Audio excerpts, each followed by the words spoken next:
ஓம் ஸ்ரீ சாய்ராம். எல்லோரும் இன்புற்றிருக்க நினைப்பதுவே அல்லாமல் வேறொன்றறியேன் பராபரமே. இப்பொழுது கர்மா என்றால் என்ன, அது எத்தனை வகைப்படும், அது சரியான பொருள் என்ன, அதை அறிந்து கொண்டு நாம் என்ன செய்ய வேண்டும், எப்படி அந்த கர்மாக்களை கழிக்க வேண்டும், அதிலிருந்து எப்படி வெளிவருவது, அதை எப்படி அனுபவிப்பது போன்ற விவரங்களை காண இருக்கிறோம். கர்மா என்றால் செயல் அல்லது வினை என கூறலாம். அவ்வாறு ஒருவரால் உடல், மனம் மற்றும் வாக்கால் செய்யப்படுகின்ற செயல்களே, அதாவது வினைகளே, நல்வினைகள் மற்றும் தீவினைகள் என்ற இரண்டு வகையில் அமைகிறது. அவ்வாறு ஒருவரால் செய்யப்படுகிற ஒவ்வொரு செயலுக்கும் அதற்கான எதிர்வினையும் கட்டாயம் உண்டு. அதாவது ஒருவர் எப்படி செயல்படுகிறாரோ அதற்கேற்ற அனுபவம் அவருக்கு வாய்க்கிறது.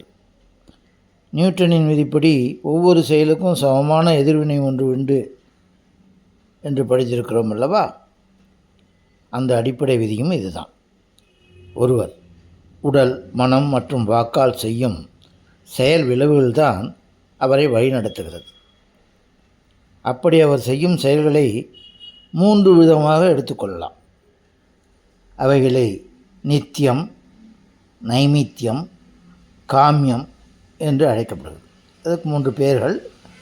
அதில் நித்தியம், நைமித்தியம், காமியம் என்று சொல்லப்படுகிறது.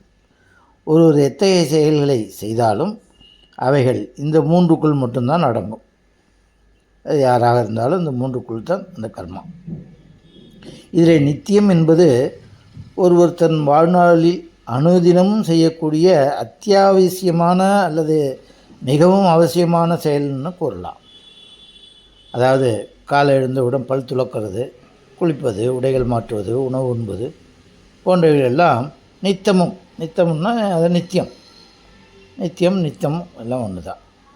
நித்தமும் செய்ய வேண்டிய நிலை உள்ளத்தினால் அவைகளை நித்திய கர்மா என்று அழைக்கப்படுகிறது. டெய்லி செய்கிறதுனால நித்தியம் செய்ய வேண்டிய நிலை உள்ளதினால் அவைகளை நித்திய கர்மா என்று அழைக்கப்படும். அதில் சிலர் செய்யும் சந்தியாவந்தனம், அக்னிஹோத்திரம், இறை வழிபாடு போன்றவைகளும் இதில் அடங்கும். இறை வழிபாடுனா பூஜை, புனஸ்காரம், இறை வணக்கம், பாட்டு பாடி போற்றுறது எல்லாமே அதில் அடங்கும். அடுத்து நைமித்தியம் என்பது அந்த காரியத்தின் நிமித்தம், அதற்கான காரணம் ஒன்று இருக்க வேண்டும் என்பதனால் அதை நைமித்திய கர்மா என்று கூறப்படுகிறது. அதாவது நைமித்தியம்னாக்க ஒரு காரியத்தை முன்னிட்டு கொஞ்சம் செயல்புரிகிறது. ஆனால் அதற்கான பட்சம், திதி, மாதம் அல்லது வருஷங்களில் வரும்போது மட்டும்தான் அதன் நிமித்தம் அதை செய்ய வேண்டுமே தவிர அவைகளை அனுதினமும் செய்ய வேண்டிய அவசியம் கிடையாது.